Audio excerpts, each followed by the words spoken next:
Guys, the content of this video is so juicy, I had to bring out my computer, man. So NIO just released their delivery numbers. And of course, Chinese New Year was part of this month. So later on, we're actually gonna inflate those numbers, artificially boost them up to account for the impact that Chinese New Year had. What really got me curious was how every month in the past few months, they would have a detailed breakdown of the ES7, ET7, ET5 numbers, but then this month, they did not. So what is NIO trying to hide?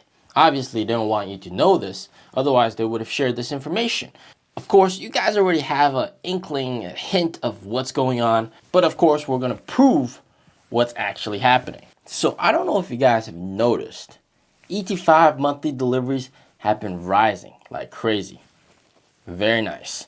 But something that might have snuck past you guys is that the ET7 numbers and ES7 numbers have been falling. I wanted to see if this was the case for this month's delivery. So of course I had to calculate things the old-fashioned way with math. So straight off the bat, 8,506, he said 85.6% of the vehicles were NT 2.0 vehicles. All right, that's something to work with. So that means in January, there was 7,281 NT 2.0 vehicles. Cool. 1,225 NT 1.0 cars. All right, that's guaranteed, 100%. He just told us. What we also know is that from CNEV Post, it is quoted as saying NIO delivered 2,190 SUVs, 6,316 sedans in January. All right, NT 1.0 cars are all SUVs. The only other SUV is the ES7. So very quickly, we can calculate 2,190 SUVs minus the NT1 cars. 2,190 minus 1,225, that gives us 965 ES7s. Cool. That's part of the picture solved. Now, what about the ET5 and ET7 numbers? We don't really have a clear case. 6,316 sedans in total for January. Well, if we look at the weekly insurance registration numbers and we look at the product mix and the ratio for week 1 from January 2nd to January 9th, 89.7% of the sedans were ET5 for week 1. For week 2, if you look at the product mix for the sedans, 93.2% of the sedans were ET5 for week 2. Now, we're going to go just give them the benefit of the doubt and just say like, oh, there's more ET7s, and let's go with the 89.7% of the sedans were ET5s. And let's use that number to calculate. And that will give us a full picture, and the ET5 and ET7 numbers might be a little bit off. For ET7, January, 651 deliveries. ET5, 5,665 deliveries, ES7, 965, NT 1.0, 1,225, giving us a total of 8,506. Now, we got to factor in the Chinese New Year. And the Chinese New Year is about a week or so. The factory is paused for 5 days. So we're going to give it a full week, 4 weeks in a month. So that's 25%. We got to artificially boost up the numbers by 25%. And if we do that, right, ET7 numbers, boosted numbers, 814. ET5 boosted numbers, 7,081.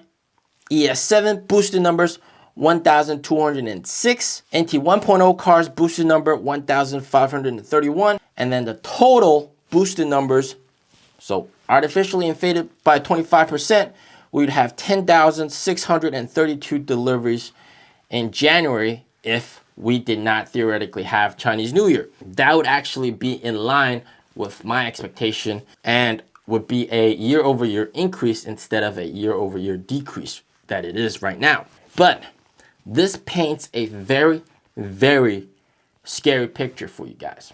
And I want you guys to see this. When we plot the data every month, deliveries for each vehicle on a chart. ET7, October, 3,050. November, 3,207. December, 1,379. January, with the boosted numbers, 814. So this is after the boost, guys. Clearly, it's plateauing down.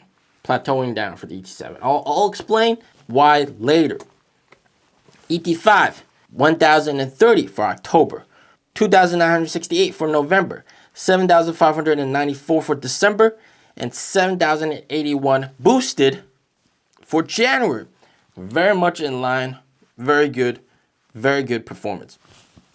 ES7, 2,814 in October, 4,897 in November, 4,154 in December, and 1,206 for January with the boosted numbers, with the artificially inflated numbers. That's a massive drop. I'll come back to this later. NT 1.0 cars, October, 3,165, November, 3,106, December, 2,688, January boosted would be 1,531.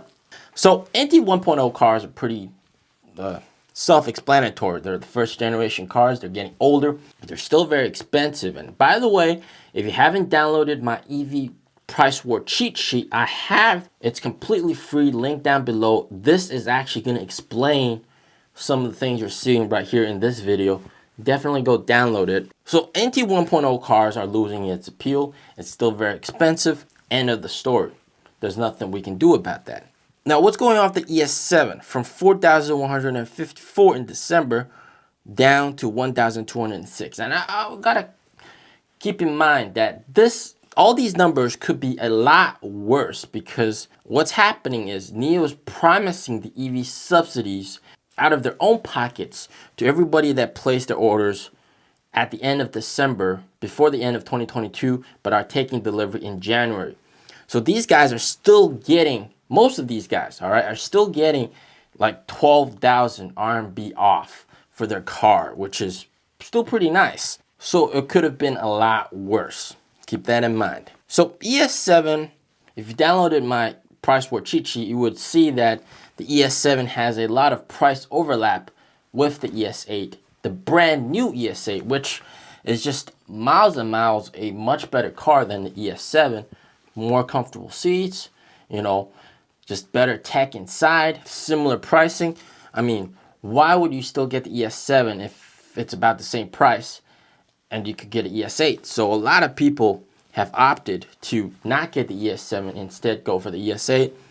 There's nothing wrong with that. That's a smart move. In the long run, NIO's going to get more revenue from this. But of course, it does cannibalize some of their ES7 numbers, like we're seeing right now. Now, what's going on with the sedans? You know, ET7 dropped quite substantially, just consistently dropping. You know, the ET7, like it or not, is actually, I hate to say this word, but also kind of losing its appeal, because it's kind of old as well. Because there was announced at NIO Day 2020, and now we're in 2023, even though NIO Day 2020 was pushed back a little bit. But you get the point. It's been a while. What you're also seeing is the ET5 has so much bang for the buck. It has so much value. Even though the two sedans are clearly for different tiers of people, you can't ignore the fact that they have the same sensors, the same LiDAR sensors, right? They all do have the same battery swaps. Speakers, more powerful on the ET7, I'll give it that. More comfort on the ET7. You got the same display and screens on the ET5 as the ET7. You have an extra HUD on the ET7.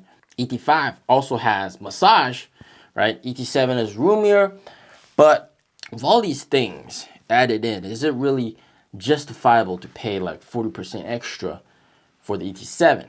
Of course, there's still going to be people buying ET7, but value-wise, ET5 is just so much bang for the buck. And in my opinion, the ET5 is a much better looking car than the ET7. So there's also that. So what NIO's trying to hide from you guys and everybody else is that the ET7 numbers have been declining month over month for the past 3 months. ES7 numbers has also been declining for the past 3 months, month over month. Not exactly super good for their revenues and margins. The product mix shifting more towards the lower margin, lower revenue ET5. Honestly, in my opinion, there's nothing wrong with that. The ET5 is an excellent car, but there's also two other factors. plaguing the entire EV industry here in China, and also competition. But I'll save that for another video. So make sure you're subscribed and hit the bell. So now you know what NIO's trying to hide in their delivery numbers.